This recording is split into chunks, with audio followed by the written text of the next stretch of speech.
देव देवाऱ्यात नाही, देव नाही देवालाई.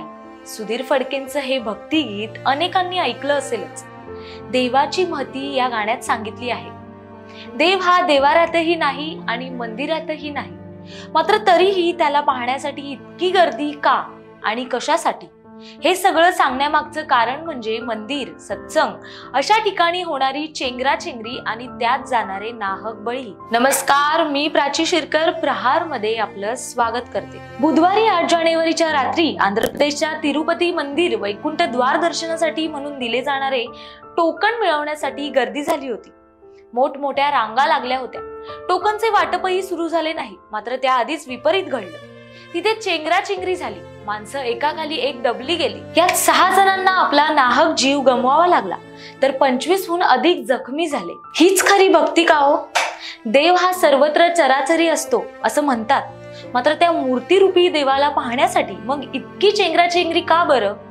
ज्या देवाला डोळे भरून पाहण्यासाठी आलेलो असतो, ज्याची मूर्ती मनात साठवून ठेवायची असते, त्याला पाहण्यापूर्वीच असा जीव जाणं यापेक्षा वाईट ते काय म्हणावं?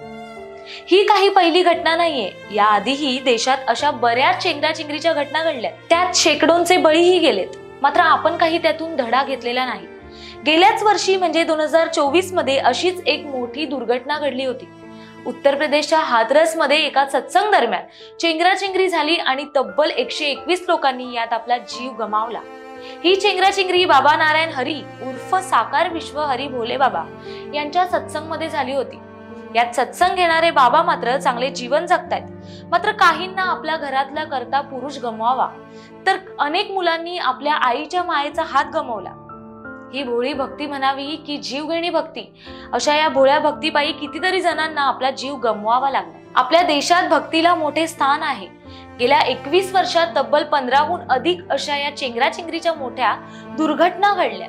त्यात तब्बल 1300हून अधिक लोकांचे बळी गेलेत. 2013 मध्ये मध्य प्रदेशातही नवरात्री उत्सवादरम्यान झालेल्या चेंगराचेंगरीत तब्बल 115 लोक मृत्यू पावले होते. तर त्याआधी 2008 मध्ये राजस्थानच्या चामुंडा देवी मंदिरात झालेल्या चेंगराचेंगरीत 250 भक्तांचा मृत्यू झाला होता.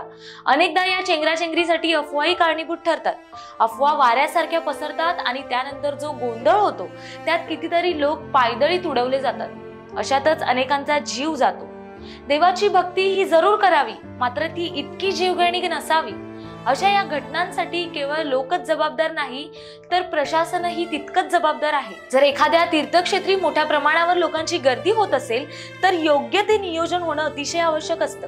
तसंच गर्दीचं नियोजन करणं हे सगळ्यात प्रमुख काम आहे. तसंच अशा वेळेस कोणत्याही प्रकारच्या अफवा पसरवू न देणं याकडेही लक्ष देणं तितकंच गरजेचं असतं.